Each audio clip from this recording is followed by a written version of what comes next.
የፋይናንስ ሴክተሩ መበጥበጥ የሚጀምረው በባንክ ቤቶች እንዳይሆን ያሳስባል። ለምንድነው ወደ ጥቁሩ ገበያ ያንሰራራው? ሰዎች ለምን ወደ ጥቁሩ ገበያ ተመለሱ? ገንዘብ መሰብሰብ ከዛ መበተን። ገንዘብ የኔ ያክል ብር ካስቀመጣችሁ ዶላር እንፈቅድላችኋለን እየተባሉ ወር አልፎታል። ለማህበራዊ ልማት ቀረጥ ተብሎ ይቆረጥ ነበር እስከዛሬ 3% ነው። ይህንን 3% አንስቼዋለሁ ይላል። ከብዙ ደንበኛ ገንዘብ ይወስዱና ብድሩን ግን የሚሰጡት ለጥቂት ሰዎች ነው። በዋጋ ውድነት የሚባለው ጉዳይ እያንዳንዱ ድሃ ቤት ያንኳኳል። ከህዝብ የምትቀበለውን ገንዘብ ግን ለህዝብ ጥቅም ህዝብን ህይወት ነባራዊ ህይወት በሚቀይር መንገድ ነው ተመልሶ ሪዲስትሪቢዩት መደረግ መቻል ያለበት። እዛ ላይ ፌል አድርገዋል። በድሮ አሳሰብ በሚያውቁት በጣም በሰፊ ማርጅን በጣም በሰፊ ትርፍ ነገሩን ለማግኘት መሞከር ትክክል አይደለም። የተረጋጋ ኢኮኖሚ መፍጠር ነው። የተረጋጋ የውጭ ምንዛሪ ግብይት ገበያ መፍጠር ነው እንጂ ዓላማው ከውጭ ምንዛሪው መብለጥም አይደለም። እንዴት ተደርጎ ነው የሚሰበስቡትን ዶላር የሚያመጡትን ዶላር በፍጥነት ቶሎ ማያበድሩት? ጥቁሩ ገበያ በጭራሽ መልሶ እነሱን ዶሚኔት ካደረገ ከዛ በኋላ ጥፋቱ የራሳቸው የባንኮቹ። ገበያው መረጋጋት አለበት። የት ሄደው እንደሚከሱ ያጡ ደንበኞች አሉ። ብሔራዊ ባንኩ አሁንም ቁጥጥር ማድረግ መቻል አለ።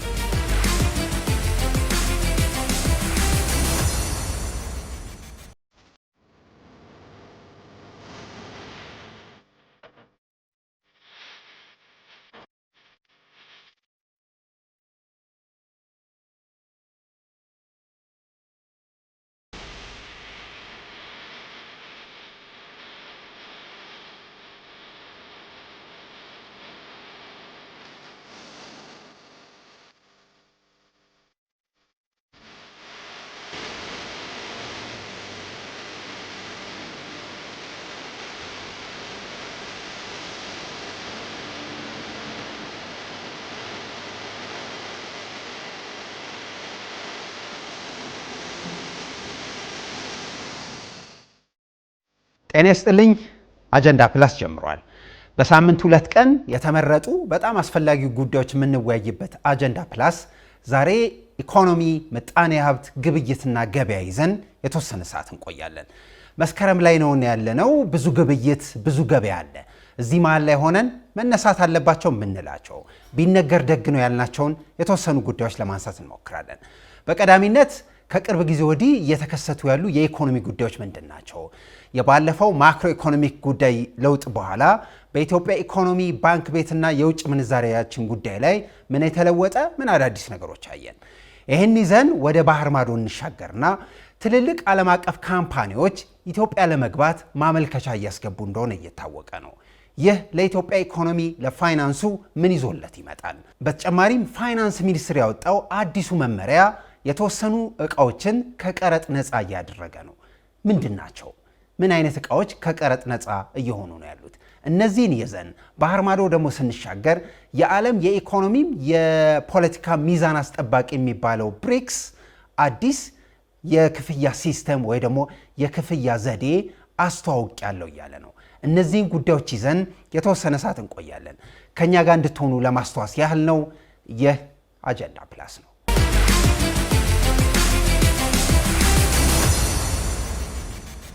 ተመልሰናል ተመልካቾቻችን። አጀንዳ ፕላስን ነው እየተከታተላችሁ ያላችሁት። ቀደም ብዬ ለማንሳት እንደሞከርኩት የኢኮኖሚ ጉዳይ ማንሳት በጣም ጠቃሚ ነው። የዕለት ተዕለት ጉዳያችን ነው።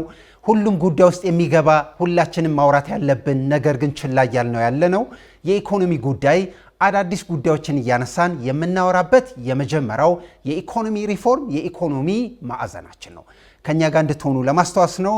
በዚህ ጉዳይ ላይ ለማውራት በተደጋጋሚ የሚመጣው ባልደረማችን ጥላውን ግርማ ከኛ ጋር አለ። ጥላውን ስለመጣ በጣም አመሰግናለሁ። አንዋሪ አንተም በሰላም ስለጠበቀኝ እንግዲህ እግዚአብሔር ይመስገን። ያው እንኳን ሰላም ጠበቀኝ ነው ይባላል።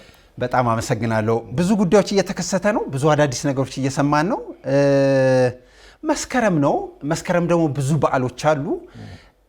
አንዳንዱን ነገር ማሰብ በጣም ያስፈልጋል። ከባንክ ቤቶች፣ ከግብይት ጉዳዮች፣ ከአጠቃላይ ከኢኮኖሚያችን ጋር እያያያዘን እናወራለን።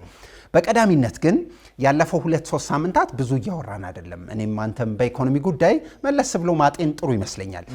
በኢትዮጵያ ኢኮኖሚ ጉዳይ፣ ፋይናንስ ጉዳይ፣ ባንክ ቤቶች ጉዳይ ምን አዳዲስ ነገር ሰማህ? ምን አየህ? ከሱ ብንጀምር ደስ ይለኛል። የውጭ ምንዛሪ ጉዳዮች በጣም ትኩረት የሳበበት ኢኮኖሚው ላይ ከፍተኛ ተጽዕኖ ያመጣል ተብሎ ሲወራ የነበረ በሰፊው ህዝብ ሲወያይበት የነበረው በፍራቻ በስጋት ሲታይ የነበረ ነገር ነውና መጀመሪያ አካባቢ ላይ እንግዲህ ባንኮች ከጥቁሩ ገበያ የሚተካከል ያክል ዋጋ መስጠት ችለው ነበረ። ጥሩ እየሄዱ ነበረ።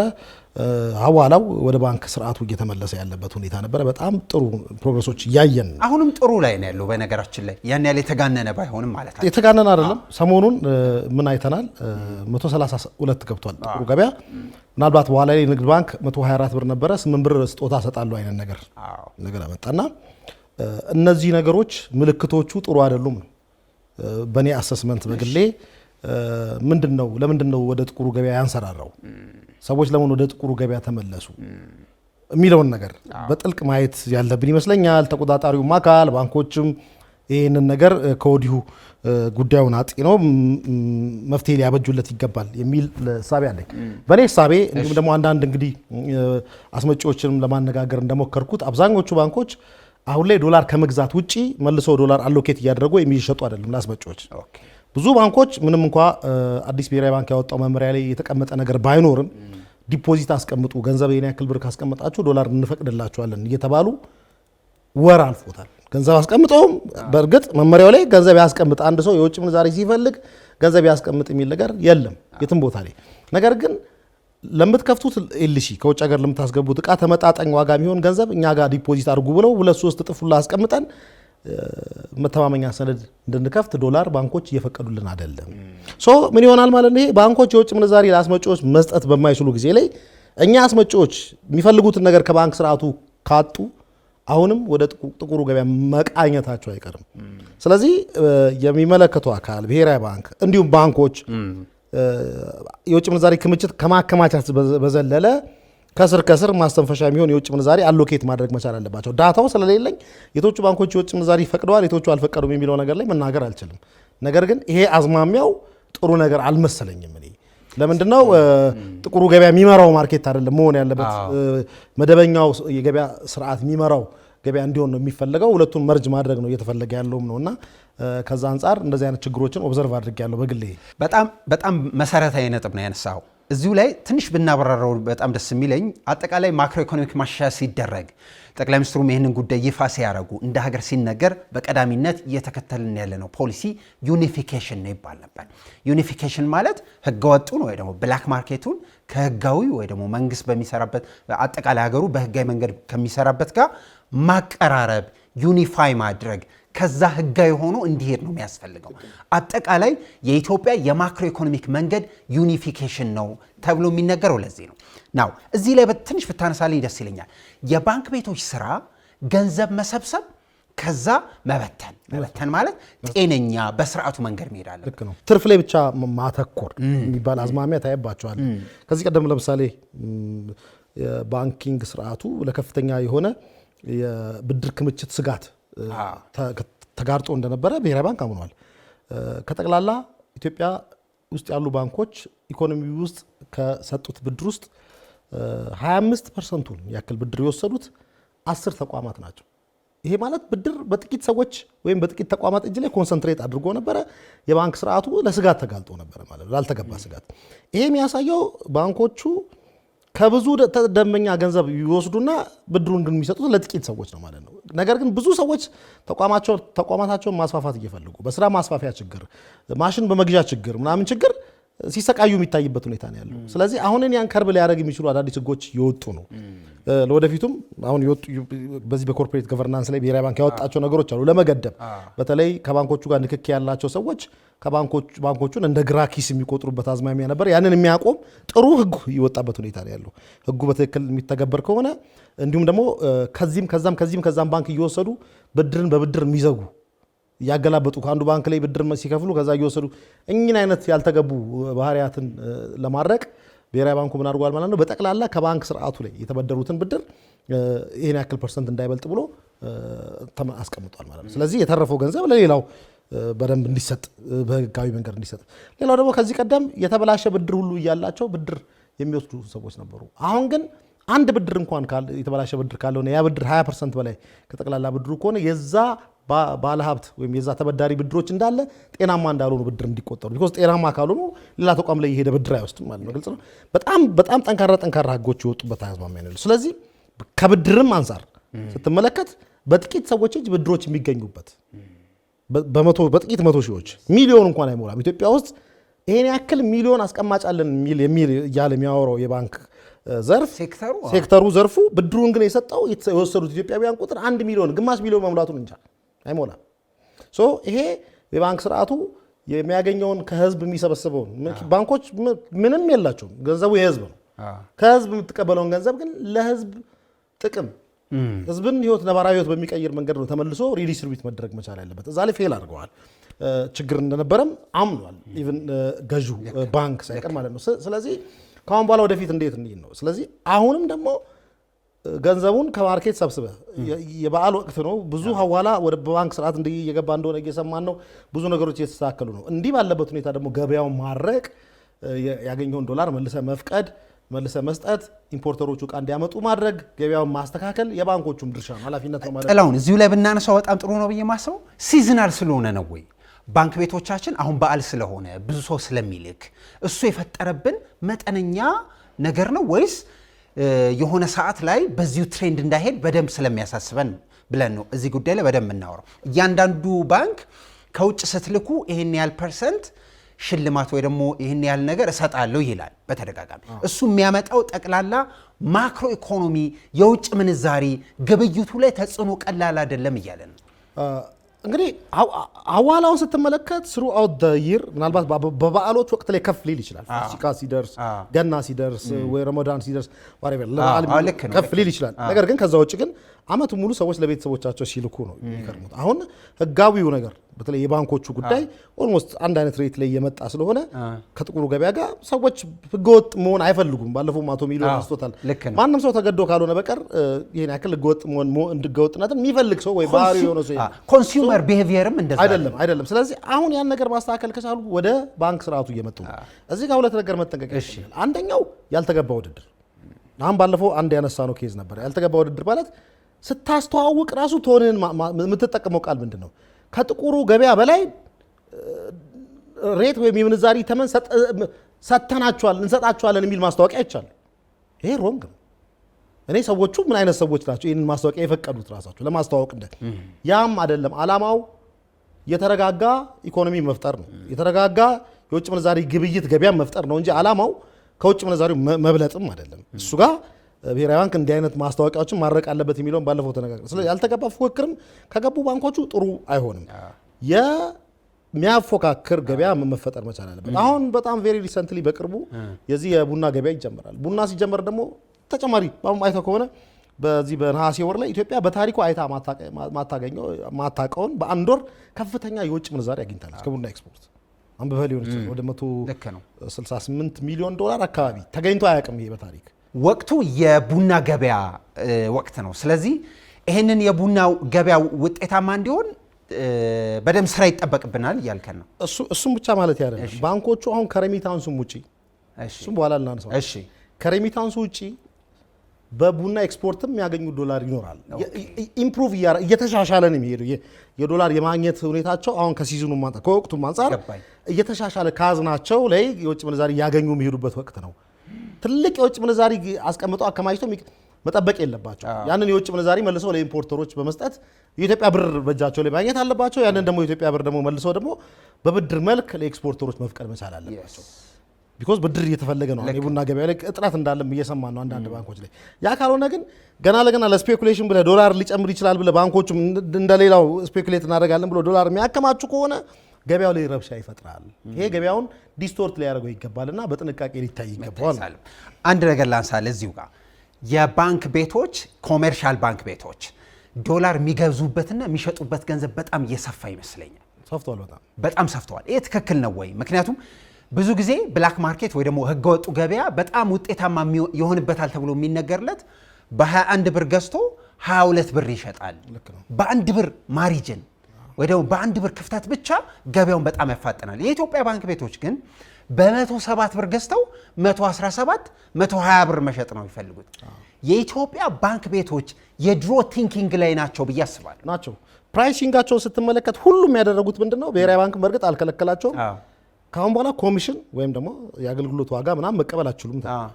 ስፕሬዱ ውስጥ አካቱት ተባሉ። ስፕሬዱ ማለት ምንድነው? የገዙበት ዋጋ አለ፣ የሚሸጡበት ዋጋ አለ። በዛ ልዩነት ውስጥ ትርፋችሁን አግኙ ብሏቸዋል ብሔራዊ ባንኩ። ይሄን ሲላቸው ግን ምንድነው ያደረጉት? መጀመሪያ ሲያገኙ የነበረውን ትርፍ እንዳያጡ በሚል ሰበብ ስፕሬዱን በከፍተኛ ሁኔታ ለጥጠውታል። ይሄ እንግዲህ አሁን ላይ ነፃ ገበያ ነው ስለተባለ ባንኮቹን ዲክቴት ማድረግ ከባድ ነው። ልክ ነው። የመንግስት የምትለው ኢትዮጵያ ንግድ ባንክም ሳይቀር በጣም የለጠጠበት አዝማሚያ ነው ያለው።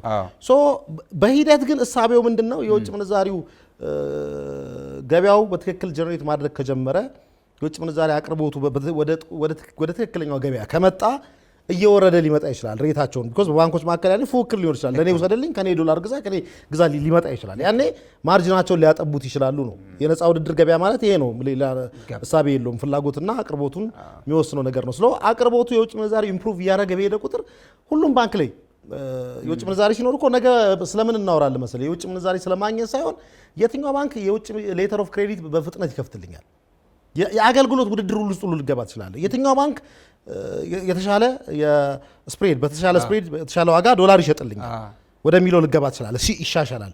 የመንግስት እሳቤ ከዚህ ቀደም አንስተነዋል። ምንድነው? በህገወጥ ገበያ ሲመጣ የነበረው ከ20 ቢሊዮን ዶላር በላይ ሐዋላ ብቻውን ኤክስፖርቱ ማድረጉ ቀርቶ ወደ ሬጉላር ማርኬት ወደ ትክክለኛው ገበያ ቢመጣ ለኢምፖርቱ በቂ ነው። ያ ከመጣ ዋጋውን ያረጋገዋል ነው። እኔ አሁን ትልቅም ትኩረት ሰርቶ ሊሰራ ይገባል ብዬ ማስበው ይሄ በጥቁሩ ገበያ ሲላክ የነበረው ገንዘብ ወደ መደበኛው ገበያ እንዲገባ ማድረግ ነው። እንዲገባ ማድረጉ ላይ ደግሞ ስቴክሆልደሮቹ ባንኮቹም ጭምር ስቴክሆልደር ናቸው፣ ብሔራዊ ባንክ ይቻላል። ስለዚህ ገበያው ማረጋጋት መቻል አለበት። ጥቁሩ ገበያ በጭራሽ መልሶ እነሱን ዶሚኔት ካደረገ ከዛ በኋላ ጥፋቱ የራሳቸው የባንኮቹ ነው።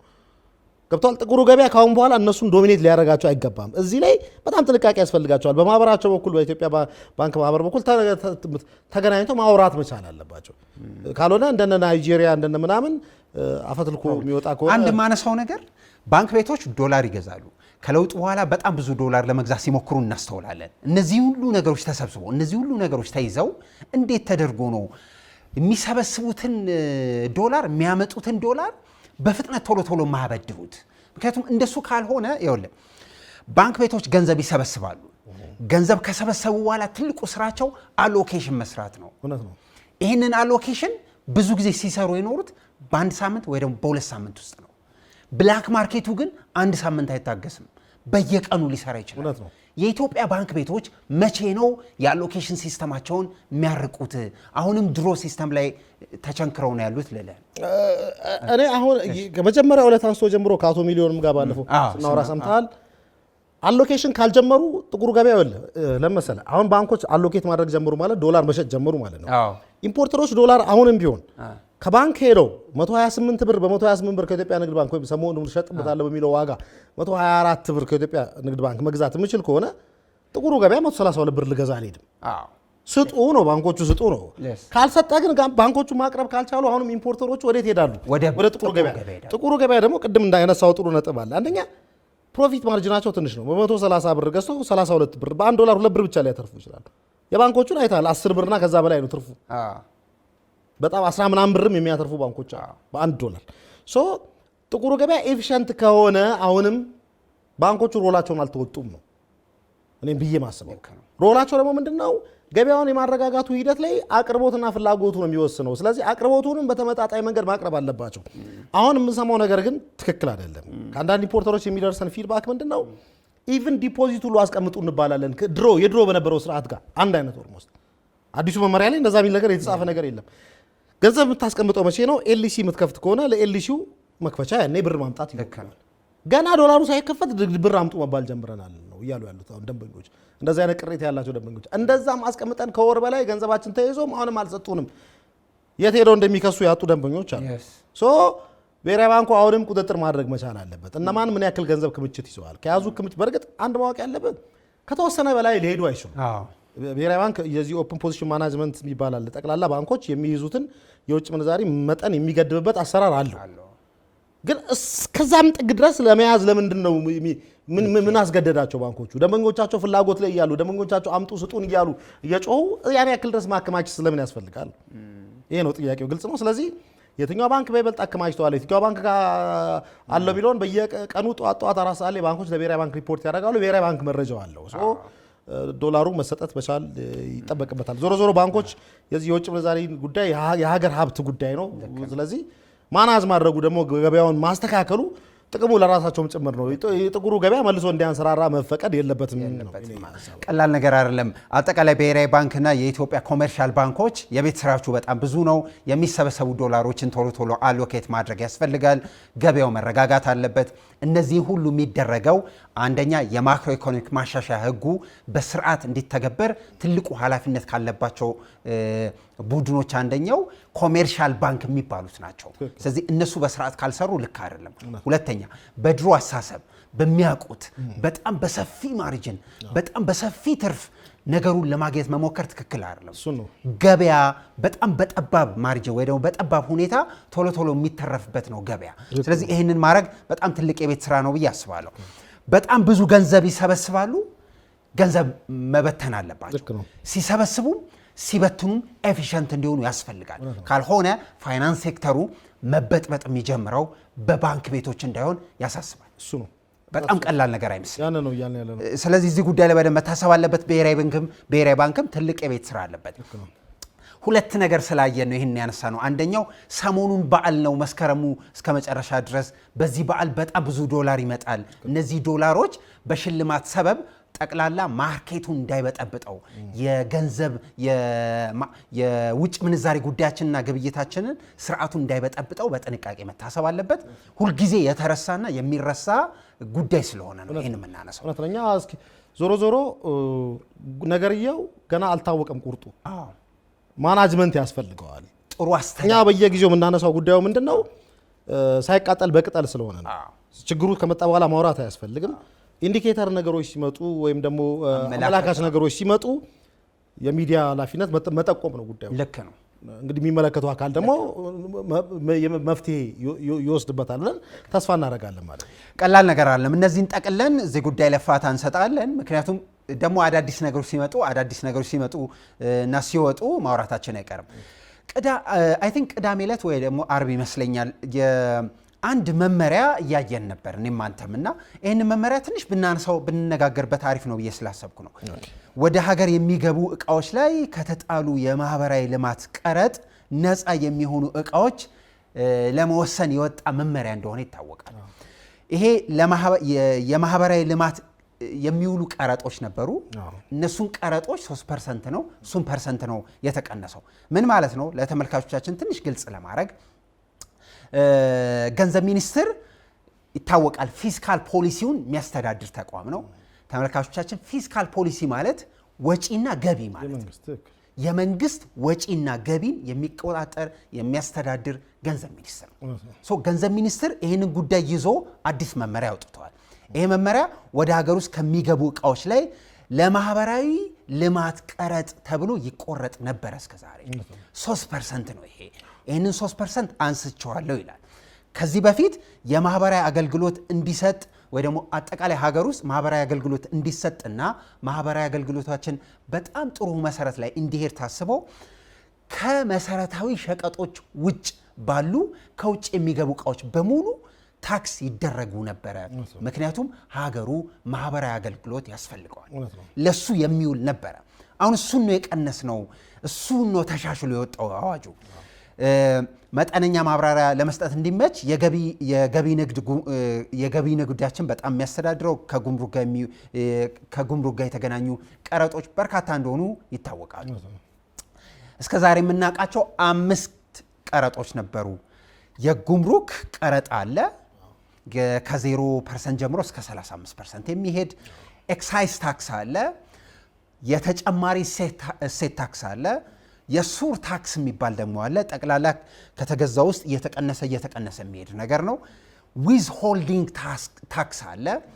6ኛው የተቀመጠውና የመጣው የማህበራዊ ልማት ታክስ ነበር፣ 3% ነች። እቺ ታክስ ተቀነሰች።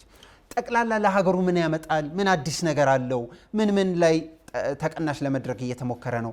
ይሄ ጠቅላላ ሀገሩ ላይ የሚያመጣው ትርፍ ምን እንደሆነ ትንሽ ብናነሳው ጥሩ ነው። ጥላው አይቶ ከሆነ እንትኑ የተነሳባቸው አካላት የመንግስትም ቢሆኑ መንግስታዊ ያልሆኑም ሆነው ነፃ የሆነ አገልግሎቶችን ለማህበረሰቡ የሚሰጡ ነፃ የትምህርት፣ አዎ። ነፃ የሕክምና፣ ሌሎች የአካል ጉዳተኞች፣ ለሴቶች፣ ለህፃናት፣ ለአእምሮ ህሙማን በእነዚህ የሚሰጡ ተቋማት በራሳቸው የማህበራዊ ግልጋሎት እየሰጡ ነው። ግብር ለነሱን ማስከፈሉ አግባብም አይሆንም። አላማው ምንድነው? በተፈጥሮ የሚሆን በሰው ሰራሽ ምክንያት የተፈጠሩ ማህበራዊ ቀውሶችን ማከሚያ ነው። ከዚህ የሚገኘው ገንዘብ ማስተካከያ ወደ ማህበረሰቡ መልሰ የምሰጥበት ነው። እኚህ ተቋማት ራሳቸው በራሳቸው ያንን እያደረጉ እነሱ ላይ ግብር መጫኑ አግባብ ስላልሆነ አንስቶለታል። በጣም ጥሩ ነገር ነው። ሌሎች ደግሞ ከመከላከያ ጋር ከደህንነት ጋር የተገናኙ ነገሮችም እንደማይመለከታቸው አዲሱ የገንዘብ ሚኒስቴር መመሪያ ይህንኑ ያሳያል ማለት ነው። ቢኮዝ ሀገርን መጠበቅ ምናምንም ስለሆነ የሚመለከታቸው ነገሮች ስላልሆኑ ማለት ነው። ስለዚህ ግብሩ እኚህን አካላት እንደው ሌላ ደግሞ ኢትዮጵያ በዓለም አቀፍ ደረጃ የምትፈራረማቸው ህጎች አሉ። ደብል ታክሴሽንን ለማስወገድ ከሌሎች ሀገሮች ጋር እነዛን ህጎች በሙሉ የሚመለከታቸውን ከቀረጥ ነፃ አድርጌያለሁ። ከዛ ህጎች ጋር የተገናኙ ዲፕሎማቲክ ኮሚኒቲን ቀረጥ አለማስከፈል ምናምን የተለያዩ የዓለም አቀፍ ኮንቬንሽኖች አሉ። እነዛ ኮንቬንሽኖችን በሙሉ ነፃ ከቀረጥ ነፃ እንዲደረጉ የሚደረጉ ነገሮችን አድርጌያለሁ። ከዛም በተጨማሪ ነገር ግን በዚህ መመሪያ መሰረት ግን እኚህ ከ8 ሰው በታች የሚጭኑ መኪኖች ካሉ እንዲሁም ደግሞ ፒክአፕ ደብል አንድ ሰው የሚያስቀምጡ ወይ ደግሞ ሁለት ሰው ብቻ የሚያስቀምጡ እነሱ ከሆነ ግን አይመለከታቸውም ብሏል። ማለት ሌሎች ነገሮች ግን ለምንድነው እነዚህ ለግጀሪ ናቸው፣ ለህዝብ ጥቅም እንትን አይደሉም። አልቲሜትሊ ጥለውን እስካሁን እያወራን ያለ ነው የማክሮ ኢኮኖሚክ ማሻሻያ የሚባለው ጉዳይ አልቲሜትሊ ዋነኛው ግብ ያሳካል ተብሎ የሚታሰበው ዝቅተኛ ማህበረሰብ ያለውን ክፍል ዋጋ መቀነስ። ልክ ነው። እኚህም አሁን ይሄኛውን ህግ ስትመለከት በእውነትም የኤንጂኦዎች የተለያዩ ኤንጂኦዎች አሉ፣ የተለያዩ ግልጋሎት ሰጪ ተቋማት አሉ፣ በነፃ ህክምና የሚያክሙ የህክምና ተቋማት አሉ፣ ትምህርት አገልግሎት የሚሰጡ አሉ። ብዙ እነዚህን መቅረጥ ማለት አግባብም አልነበረም። የተወሰደው እርምጃ በእውነቱ በጣም እንዳልከውም የታችኛውን ማህበረሰብ እሴት ለታችኛው ማህበረሰብ የሚጨምር ነው፣ ለታችኛው ማህበረሰብ ህይወት የሚያሻሽል ነውና በእውነቱ ቀላል ነገር አይደለም። ጠቅላላ በኢትዮጵያ ውስጥ የሚከናወን የትኛውም ግብይት የትኛውም ከውጭ የሚመጣ ነገር የውጭው ምንዛሪ ጣጣችን ችግሩም በረከቱም ዝቅተኛ ገቢ ያላቸውን ሰዎች ይነካል። እውነት ነው። ኢንፍሌሽን ወይ ደግሞ የዋጋ ውድነት የሚባለው ጉዳይ እያንዳንዱ ድሃ ቤት ያንኳኳል፣ እያንዳንዱ ድሃ ቤት ይነካል። እነዚህን ድሃና እንደዚህ አይነት ችግር ለምሳሌ ህፃናት፣ የአእምሮ ህሙማን፣ አረጋውያን፣ የአካል ጉዳተኞች እነዚህ ሰዎች በሙሉ የሚገለገሉባቸውን እቃዎች ወይ ደግሞ እንዲገለገሉባቸው የሚመሰረቱ ተቋማት ሁሉም ከውጭ የሚመጡት ላይ ታክስ ይጨመር ነበረ። እሱን ነው የተነሳው።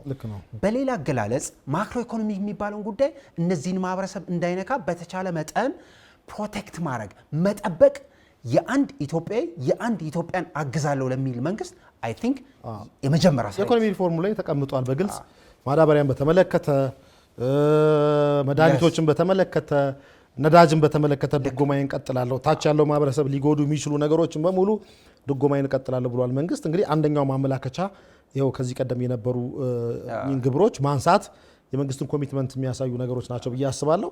አሁንም እየተፈተሹ ከአሁን በኋላ ለማህበረሰቡ ግልጋሎት የሚውሉ ታች ያለው ማህበረሰብ ህይወት የሚቀይሩ ነገሮች የግብር ጫና እንዳይኖርባቸው እየታየ የሚስተካከል ይመስለኛል። መታሰብ አለበት። ዴፊኒትሊ የተደረገው ነገር ደግሞ በጣም ጥሩ ነገር ነው። ብናነሳው ከዚሁ ጋር አገናኝተን ትልልቅ የውጭ ካምፓኒዎች፣ ትልልቅ የውጭ ኩባንያዎች ኢትዮጵያ ውስጥ ለመግባት ትልልቅ ማመልከቻ እያስገቡ እንደሆነ እየሰማው ነው። በጣም ቀላል የሚባል አይደለም። እነዚህ ትልልቅ ካምፓኒዎች ሲመጡ እዚህ ሀገር ያሉ ትልልቅ ካምፓኒዎች ራሳቸውን አንደኛ ማዘጋጀት አለባቸው፣ ምክንያቱም መወዳደር አለባቸው። ሁለተኛ ለኢትዮጵያ የሚሰጠው ሌላ በረከት ምንድን ነው? የሚጠብቀንስ ትልቁ ቻሌንጅ ወይ ደግሞ ፈተና ምን ሊሆን ይችላል?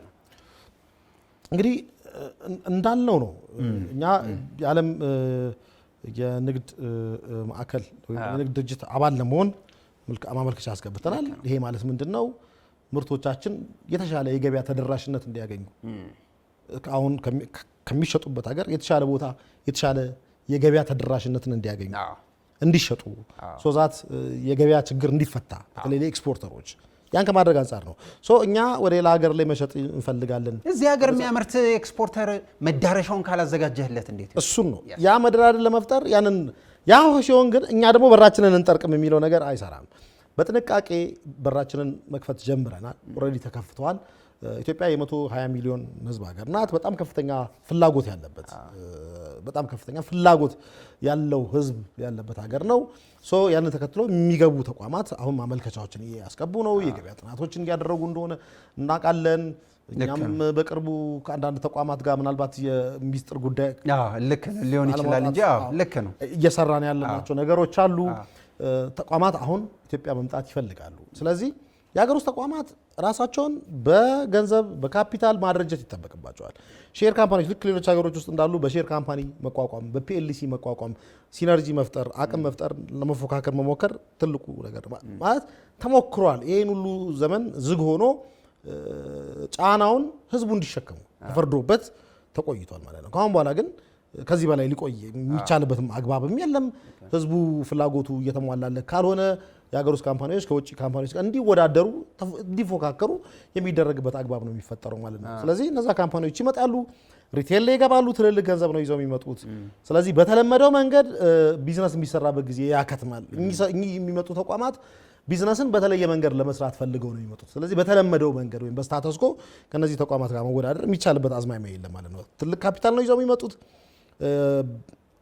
እቅዳቸው አጭር ጊዜ አይደለም፣ በረጅም ጊዜ ኢትዮጵያ ፖቴንሻሉ እንዳላት ያውቃሉ። በረጅም ጊዜ ትርፋቸውን ሪፓትሪየት ማድረግ እንደሚችሉ ያውቃሉ። አንዳንድ ሰዎች የሚጠይቁ ነገር ነው። እንደዛም እኮ ሲመጡ ዶላር ይፈልጋሉ ለፕሮፊታቸው። ግን ተቋማት በሌላው ዓለም ላይ ስትመለከት በተለይ በዚህ በሰለጠኑ በምትላቸው ሀገሮች ላይ ሾርት ተርም እቅድ የላቸው።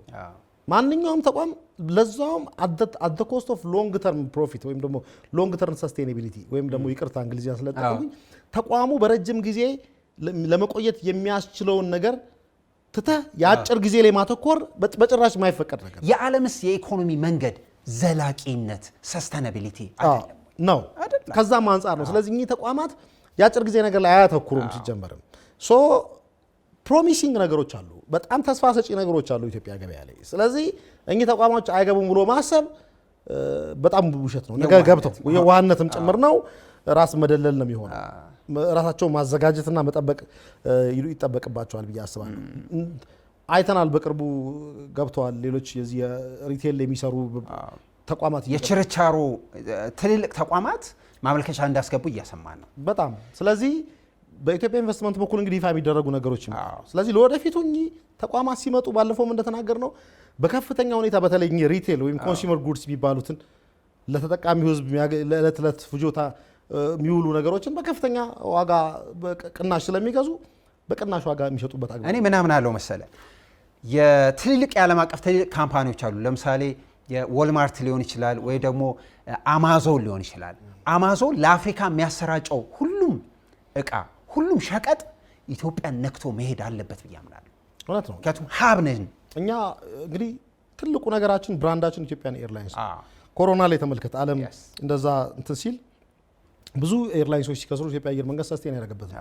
ስትራቴጂክ ነው። በጣም ለብዙ ሀገራት መድኃኒት ሲያከፋፍል የነበረ ነው። ኢትዮጵያ ሀብ መሆን የምትችልበት አንደኛ ትልቁ ስትራቴጂክ ሀብታችን ኢትዮጵያ አየር መንገዳችን። ስለዚህ ኢትዮጵያ ሀብ ልትሆን አትችልም ብሎ ማሰብ አይቻልም። ለዛም ኢስት አፍሪካ ላይ ደግሞ ትልቅ ሀብ መሆን የምትችልበት በጣም ለመሰልጠን የተዘጋጀ ህዝብ አለ። የሰለጠ ስልጡን ነው። ለስራ ፍላጎት ያለው ህዝብ ያላት ሀገር ናት ኢትዮጵያ እና የራሳችንን የውስጥ ችግሮች መፍታት የምንችል ከሆነ ሰላማችንን ማረጋገጥ የምንችል ከሆነ በጣም ጠንካራ ሆነን መውጣት የሚችል ትልቅ ፖቴንሻል ያለው ሀገር ነው ኢትዮጵያ እንደ ሀገር። ስለዚህ ይሄ ሊሆን የማይችልበት ወደ አፍሪካ ሌሎች ሲገቡ ኢትዮጵያ ጌት ነው መሆን ያለባት፣ የአፍሪካ በር ነው መሆን ያለባት። ስለዚህ እውነትም ኢንቨስትመንቱ አምና እንኳን በጣም ብዙ ተግዳሮቶች ባሉበት የሀገር ውስጥ ችግሮች ባሉበት ብጥብጦች ባሉበት በጣም ብዙ ነገሮች ባሉበት እንኳን ብዙ ኢንቨስትመንቶች ወደ ኢትዮጵያ ገብተዋል። ብዙ ከፍተኛ ኢንቨስትመንት ካገኙ የአፍሪካ ሀገሮች መካከል አንዷ ናት ማለት ነው። ስለዚህ ነገራችንን ብንፈታ ደግሞ ችግራችንን ብንፈታ የተሻለ ነገር የሚሆንበት ነገር። እኔ ሁለት ነገር ላንሳለህ። ይኸውልህ ዓለም አቀፍ ትልልቅ ካምፓኒዎች፣ ታዋቂ ካምፓኒዎች፣ ትልልቅ ቢዝነስ የሚሰሩ ቢሮ መክፈት ይፈልጋሉ ብዙ ጊዜ። ወደ ኢትዮጵያ ለመግባት ሁለት ሀገር ነው ቢሮ ለመክፈት የሚፈልጉት። አንደኛው ቻይና ነው፣ ሁለተኛው ዱባይ ነው። አሁን እሱ መቆም አለበት። መሰረተ ልማት ማስተካከል አለባት። ለነሱ የሚመች ኢንቫይሮንመንት መስራት አለብን። ቢሮአቸውን እዚህ መክፈት አለባቸው። እዚህ እንኳን ላይሆን ይችላል የሚሰሩት። እዚህ ቢሮ ከከፈቱ በጣም ትልቅ እውቀት፣ ትልቅ ቴክኖሎጂ፣ ትልቅ የስራ ፓተርንና ካልቸር ይዘው ይመጣሉ ብዬ አምናለሁ። እውነት ነው። ኢትዮጵያ የአፍሪካ እንግዲህ መዲና በዛ ላይ በጣም ትልቅ ታሪክ ያላት ሀገር ናት። በጣም ብዙ ፖቴንሻል ካፓሲቲ ገና ምን እንዳለን እንኳን በደንብ ማናቅ መሬታችን ውስጥ እንኳን ምን እንዳለ በደንብ ገና ያልታሰሰበት ሀገር ብዙ ነገር አለን ተብሎ ነው የሚጠበቀው። ስለዚህ መምጣት የሚፈልጉ ተቋማት አሉ መጥተዋል። የሚገርምህ ከዚህ ቀደም ለምሳሌ የባንክ ስርዓቱ ሳይከፈት በፊት ብዙ የውጭ ሀገር ባንኮች ኢትዮጵያ ውስጥ ሪፕ ኦፊስ ነበራቸው። ሪፕሬዘንታቲቭ ኦፊስ ከፍተው አሉ። የባንክ ስርዓት አይሰሩም እንግዲህ የተለያዩ ብድሮችን ለመከታተል ክትትል ለማድረግ ፎሎ አፕ ከፍተው ሪፕ ኦፊስ ላይ ነበራቸው። ፍላጎቶች አሉ ማለት ነው። ፍላጎቶች ማሳያ ናቸው።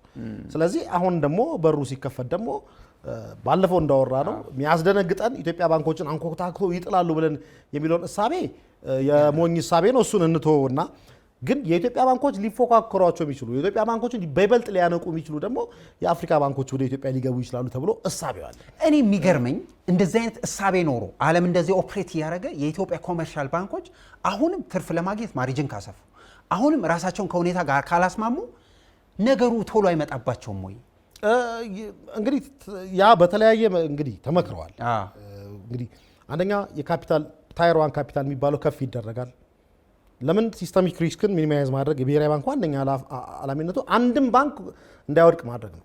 የባንክ ስርዓቱ የተረጋጋ ጤናማ ሆኖ እንዲቀጥል ማስቻል የብሔራዊ ባንክ አንደኛ ኃላፊነቱ። ስለዚህ ይህን ኃላፊነቱን ለመወጣት ጠንካራ ባንኮችን እንዲኖሩት ነው የሚፈልገው። ትንሽ የገንዘብ ችግር ሲፈጠር ወይም የሊኩዊዲቲ ችግር ሲፈጠር የሚንገራገጭ ባንክ ሄደ ገንዘብ ልታወጣ ስትል ገንዘብ የለኝም የሚል ባንክ ኖሞር እንደ ባንክም ሊቆጠር አይችልም። ምናልባት ጠቅላይ ሚኒስትሩ ከዚህ ቀደም የሚጠቀሙበትን ቃል ለመጠቀም ኪዮስክ ልንላቸው እንችላለን እንጂ ባንክ ልንላቸው አንችልም።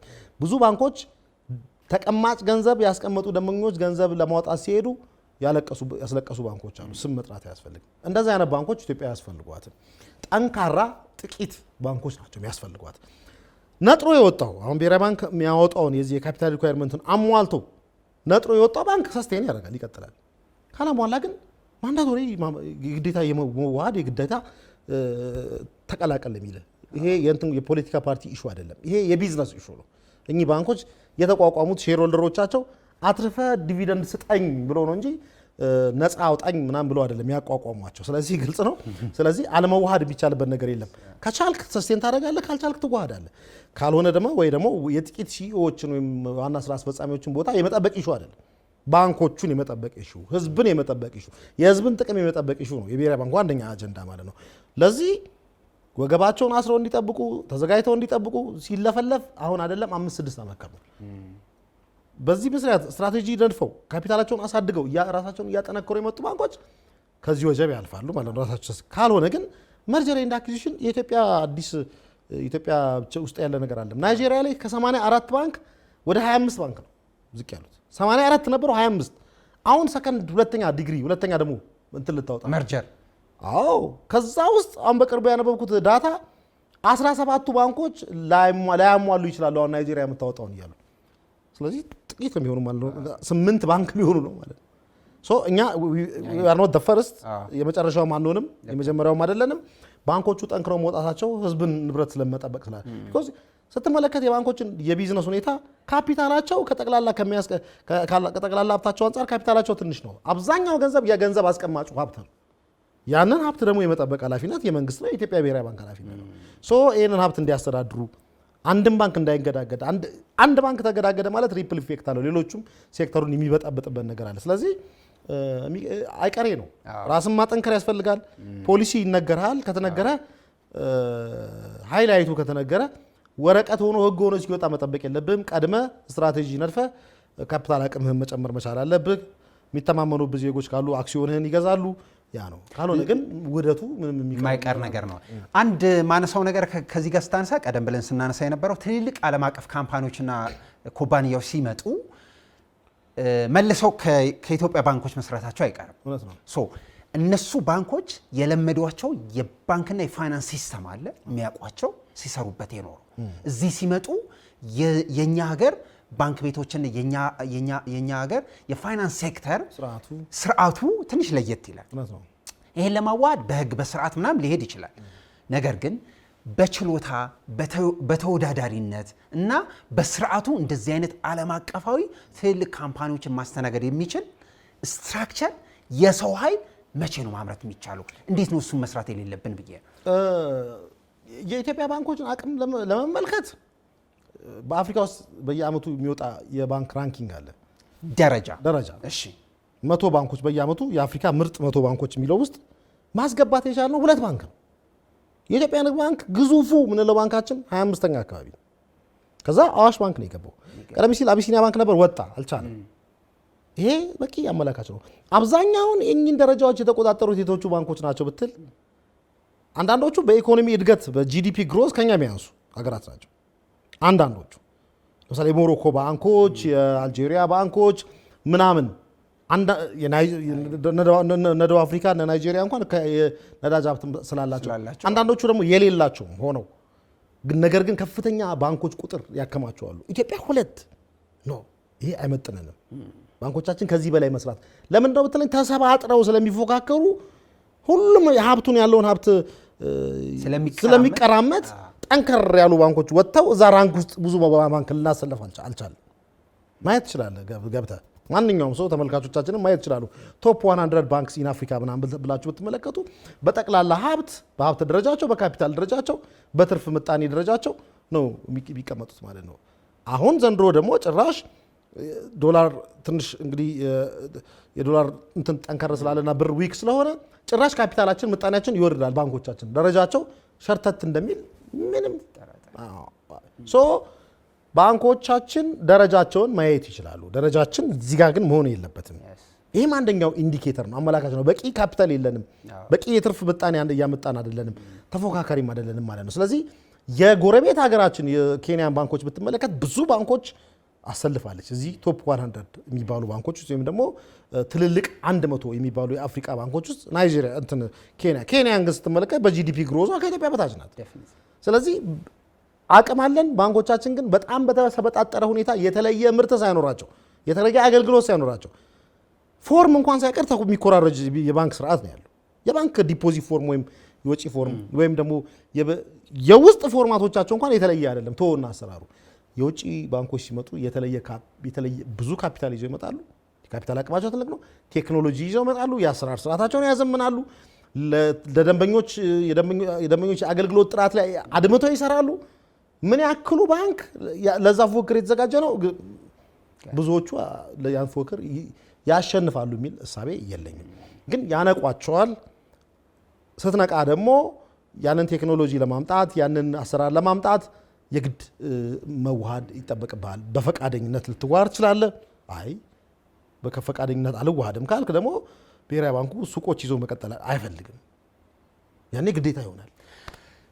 ይህን ሁሉ የምናነሳው ስለ ባንክ፣ ይህን ሁሉ ስለ ውጭ ምንዛሪ የምናወራው የኢትዮጵያ የፋይናንስ ስርዓት ይዞ እንዲሄድ ስለሚያስፈልግ ነው። ሁለተኛ የኢትዮጵያ የፋይናንስ ስርዓት የተረጋጋ ተገማች ለሀገር ኢኮኖሚ ጠቃሚ እስኪሆን ድረስ ነው። ይህን ሁሉ የምናወራው ለኢትዮጵያ ዝቅተኛ ገቢ ላላቸው ሰዎች ጫናው ዳፋው እዛ ጋር እንዳይደርስ ስለሚያስፈልግ ፋይናንሱን በስርዓት ማስኬድ የኢኮኖሚውን አንዱን ክንፍ ማስተካከል ነው ብለን ስለምናመን ነው ይህን ያወራ ነው። ለመደምደም እንዲመቸን ደግሞ ባህር ማዶም ወጣ ብለን ለማየት እንዲመቸን እኛም እዛው አባል ውስጥ ነን ብዬ ስላሰብኩ አጭር ነገር ብናነሳ ደስ የሚለኝ በዓለም አቀፍ ደረጃ የፖለቲካም የኢኮኖሚ ሚዛን አስጠባቂ ተብሎ የሚነገርለት ይሆናል ተብሎ የሚታሰበው ብሪክስ በሀገራት መካከል የሚደረገውን የግብይት መንገድ የራሴ ያከፋፈል ሲስተም አመጣዋለች። ምን እያለች ነው? ምንድነው መሰለህ እንግዲህ በተለይ በዓለም ታሪክ እስካሁን የዓለም የክፍያ ስርዓት አለ። ይሄን የክፍያ ስርዓት ያቋቋሙ ሀገራት ምዕራባውያን የሚባሉት በተለምዶ አሜሪካንን ጨምሮ እነ ኔዘርላንድስ እነ ቤልጂየም አውሮፓውያን ያቋቋሙት ነው በብዛት አክሲዮኑ ስዊፍት የሚባለው በተለምዶ ስዊፍት ሲባል ሰምተናል። ይሄ ኮርፖሬሽን በዓለም አቀፍ ደረጃ ገንዘብ የሚያቀባብል ፈጣን ነው፣ አስተማማኝ ነው። በዓለም ውስጥ የሚገኙ ባንኮች በሙሉ የዚህ ስዊፍት አባል ናቸው። አባል ትሆናለህ፣ በየአመቱ የአባልነት ክፍያ ትከፍላለህ። ስለዚህ የገንዘብ ዝውውር የፋይናንሻል ኢንፎርሜሽን ዝውውር የምታደርግበት ስርዓት ነው። በዓለም ላይ 2 ሀገራት ተባረዋል ከዚህ ስርዓት። ኢራን በማዕቀብ ጊዜ ባንኮቿ ገንዘብ ፍሪዝ ተደረጉ፣ ያን ስርዓት እንዳትጠቀም ተደረገች። ስለዚህ ኢኮኖሚዋ እንግዲህ እንደምናየው ከዛ በኋላ ደግሞ ሩሲያም እንዲሁ ከዓለም ኢኮኖሚ እንድትገለል ተደረገች። ከዚህ ከስዊፍት ኮርፖሬሽን ታገደች። ይሄ ነገር ነግበኔ የሚል ነገር የፈጠረባቸው ስጋት የፈጠረባቸው እንደነ ቻይና ያሉ የዓለምን ኢኮኖሚ ከጥቂት ዓመታት በኋላ ይረከባሉ ተብሎ የሚጠበቁ እንደነ ህንድ ያሉ ሀገራት ስጋት ፈጥሮባቸዋል። የስዊፍት ሀገራት እኛም ሌላ የክፍያ ስርዓት ማበጀት ይኖርብናል። አሜሪካ ዶላርን እንደ ጦር መሳሪያ እየተጠቀመችብን ነው፣ ወይም ደግሞ ዌፐናይዜሽን ኦፍ ዶላር ይሉታል። እንደ መሳሪያ እየተጠቀመችብን ነው። ስለዚህ በተለያዩ የፖለቲካ ችግሮች በመጡ ቁጥር ያንን የሚጠቀሙብን ከሆነ እኛ ሶቨሬንቲ ችግር ገጥሞናል፣ የሉላዊነት አደጋ ገጥሞናል። ስለዚህ ሌላ የክፍያ ስርዓት እናበጅ ብለው እየሰሩ ነው።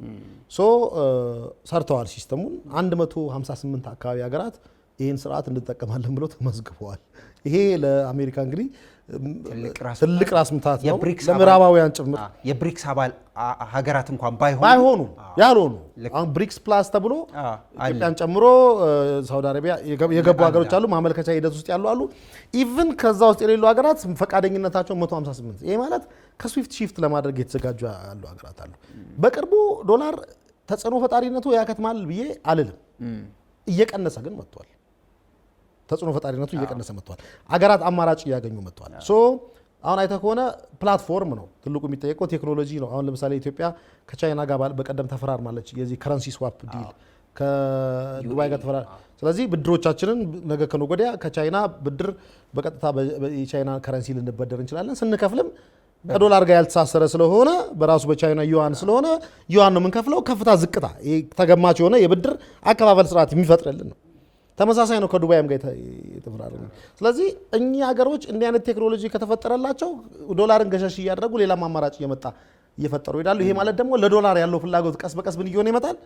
እየቀነሰ ይመጣል ማለት ነው። ስለዚህ ኢን ዘ ኒር ፊውቸር ባይሆንም ለወደፊቱ በጣም ትልቅ ተግዳሮት እየገጠመው እንደሆነ ያስታውቃል ዶላር ማለት ነው። ስለዚህ ለሀገራቱ ደግሞ በተጨባጭ ለውጥ የሚያመጣ ኢኮኖሚያቸውን ተገማች የሚያደርግ ነገር እየፈጠረላቸው ነው። ብድር ሲበዳደሩ በዛ ሀገር ከረንሲ ይወስዳሉ። ቻይና ብድር በዩዋን ከሰጠችን ኢትዮጵያ ገንዘብ ወደዛ የምትልካቸው እቃዎች ዩዋኑን መክፈል ትችላለች ማለት ነው።